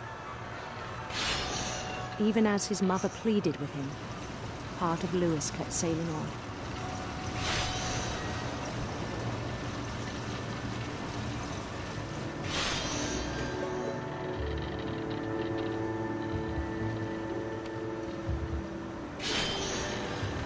In Louisburg, he heard rumors of a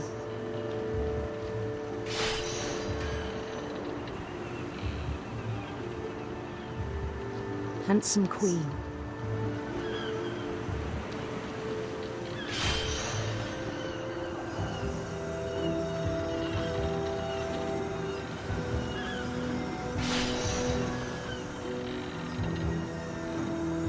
The queen was on her own quest for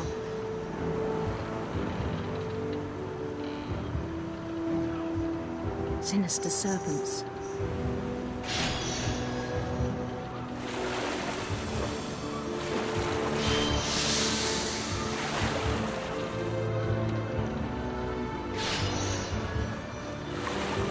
Okay. He followed the sound of her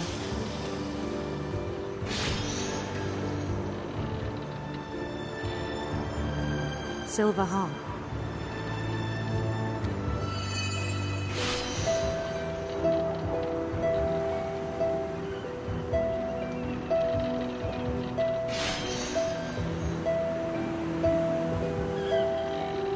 His chase led him to a golden palace east of the sun and west of the moon.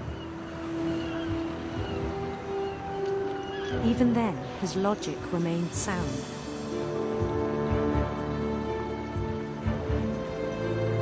He knew the world was all in his imagination.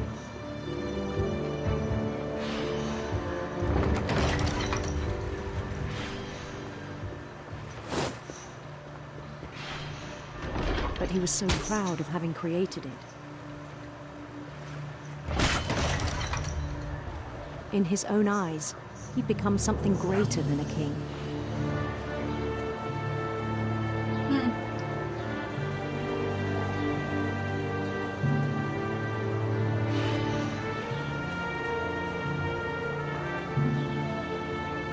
For someone who'd never known success in the real world, I think it was overwhelming. And then it struck him that the real Lewis was not the one chopping salmon, but the one climbing the steps of a golden palace.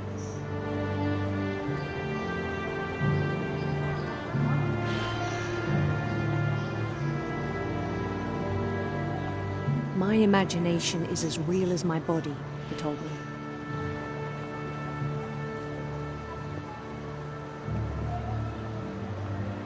It was hard to argue with him.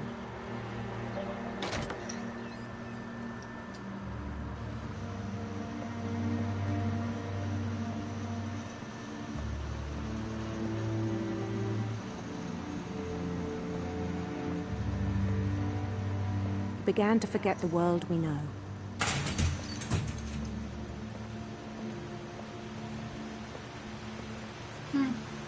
I think it pained him to remember Lewis, the cannery worker.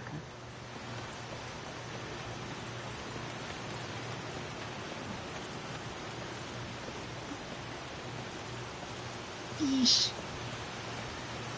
So much fish. He began to despise the man with a royal contempt.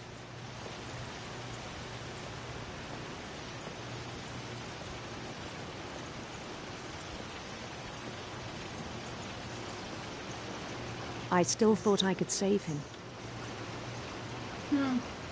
Even after he said he was being crowned king over all the lands of wonder. The palace would be packed with his companions.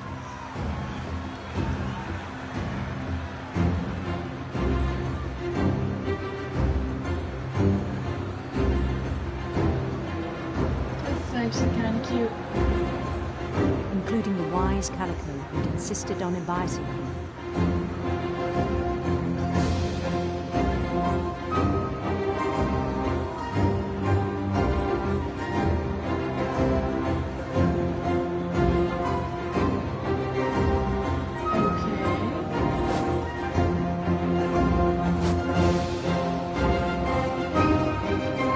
His queen waited, holding his crown.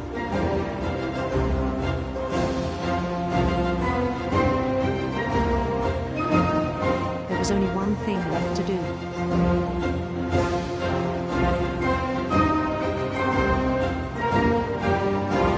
Okay. Bend down his head.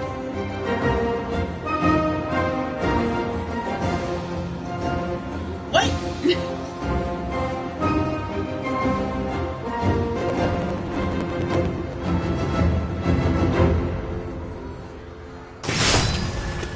I think you know.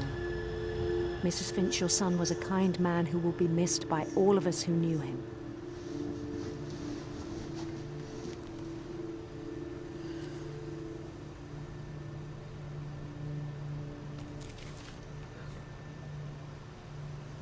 My brother was really cool. I wish you could have met him.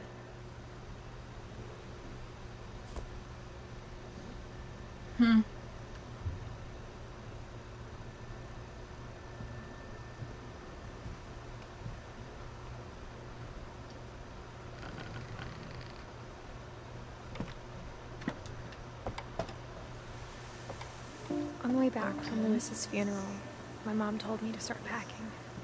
She waited until the day before we left to tell Edie.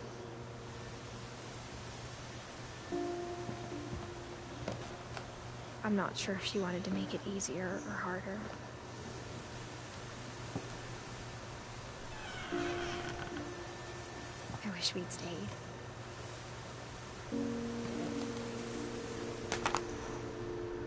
But I understand why we left. What happened that night had been coming for a long time. Maybe it should have come sooner.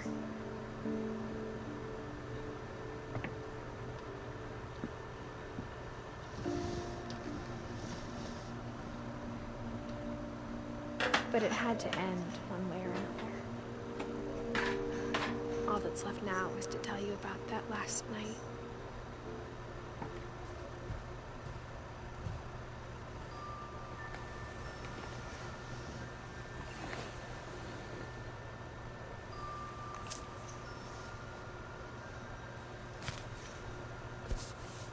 Okay. That whole last day, Edie just watched us pack and didn't say a word. Until supper, when she raised her glass and said, "To our final night together, and all our final nights apart." Grandma, you know what I said about alcohol. Some of your medications are very Edith, specific. I left a present for you in the hallway. Why don't you go open it? The grown-ups have to arm you now. I'm sorry, you're right. We're all leaving tomorrow. Let's just enjoy our last... I'm not leaving. Edith, you're excused.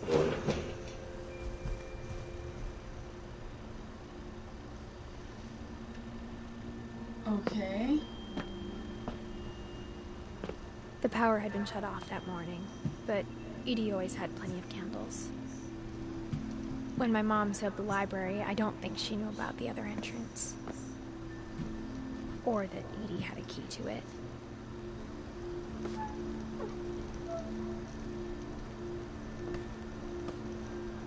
Okay. Okay. Okay. The thing you're afraid of isn't going to end when you leave the house. Edith has a right to know these stories. My children are dead because of your stories. I think it's best if Edith and I leave tonight. Dang. We'll have the nursing home send a van for you in the morning. Okay?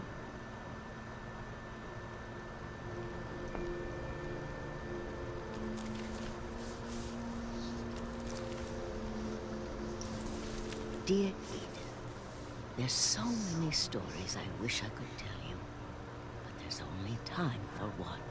This is about what happened on the night you were born.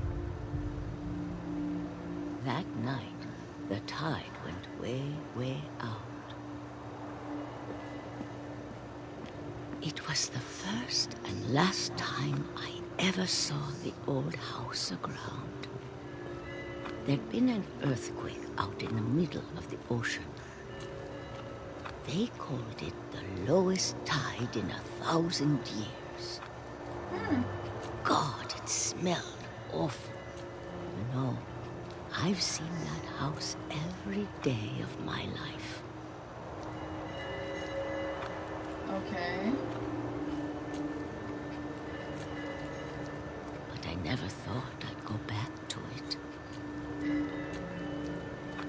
When the fog rolled in, I lost my way.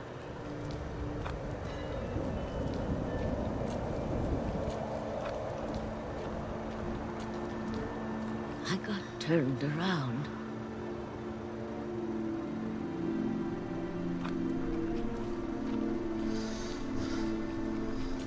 Okay. I started seeing things.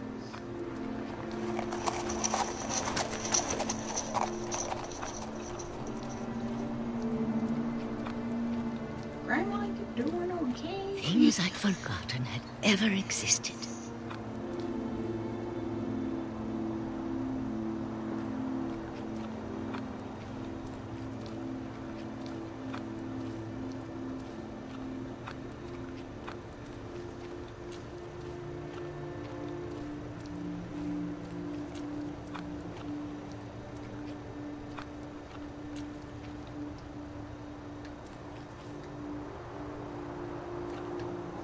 Oh, I'm playing the grandma now, okay. That night, a lot of things came back to me. Okay. Or maybe I came back to them.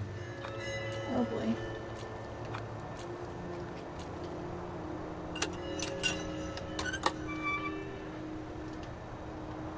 Things I can't explain, but that I need you to try and... Edith, what are you doing in here?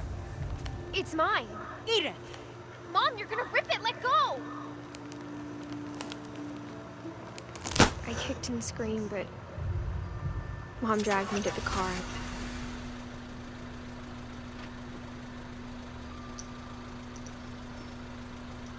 I never saw Great-Grandma Edie again. The next morning, the band came to pick her up, but she was already gone. After that, we moved around a lot.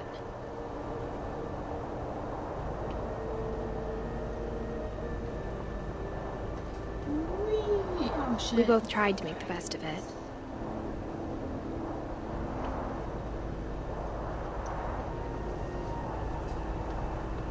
I do like the fingerless gloves. A few though. years They're went kinda by. cute.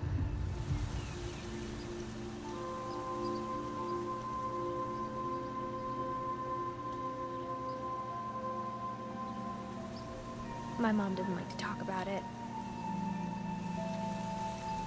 But she started getting sick a lot. The rest happened pretty quickly. She got better for a while, and then she didn't.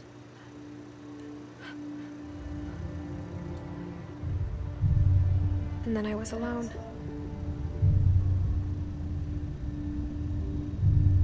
The last Finch left alive.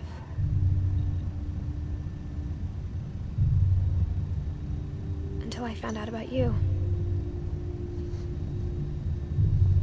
I'm still not sure what to tell you about all this. If we lived forever, maybe we'd have time to understand things. But as it is, I think the best we can do is try to open our eyes. And appreciate how strange and brief all of this is. This journal was supposed to be for you. Okay. But now I hope you'll never see it. I just want to meet you and tell you all these stories myself. But I guess if you're reading this now, things didn't work out that way.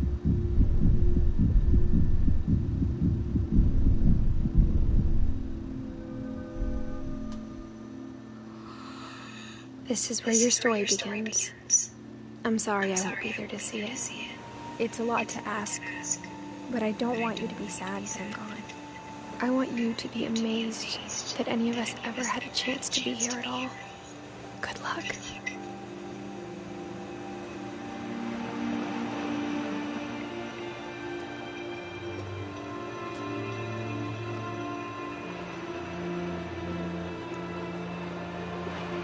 What?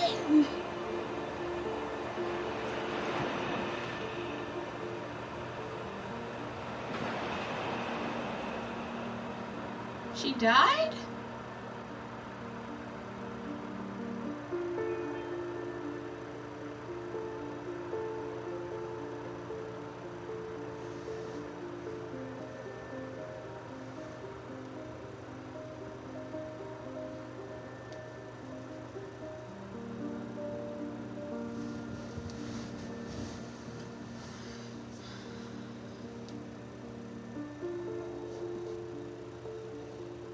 I'm not sure if I should be heartbroken or confused.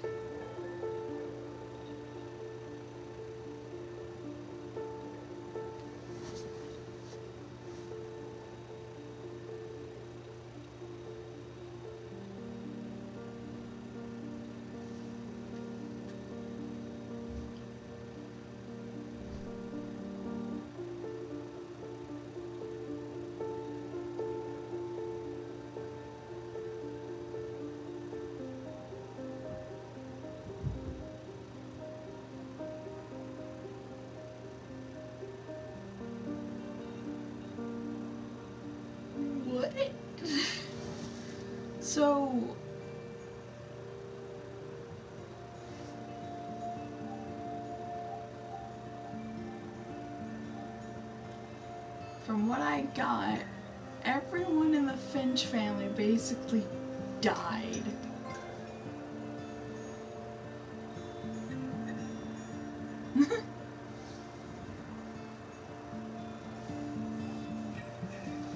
Basically, everyone died.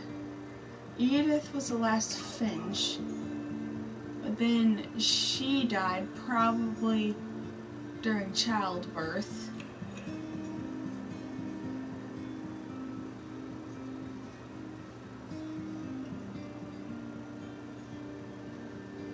So basically, the Finch family was just surrounded by so much death. That's just depressing.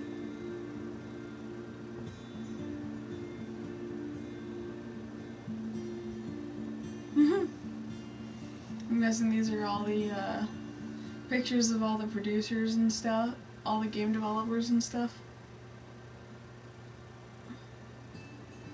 But the story was so compelling. The voice acting was good too.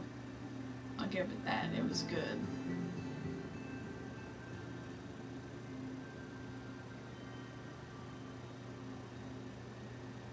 No, not the canned peaches. I love canned peaches.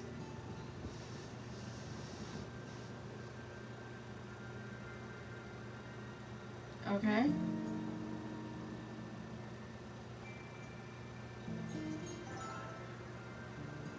And of course, I get a... And of course, I get a party invite from my friend Johnny. Just when I end a game that basically just tore me up inside, even though I don't sound like I am tore up inside.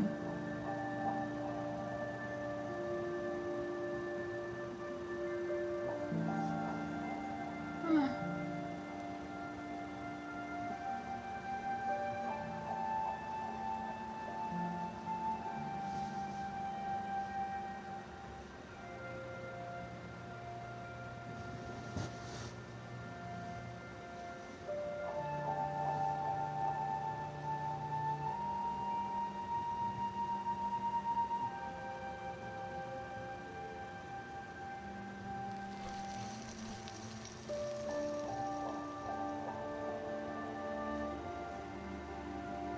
Oh.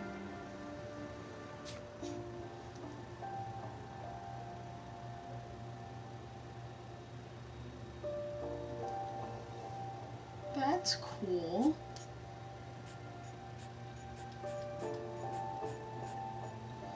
Well, anyway, thanks for chilling with me, I guess.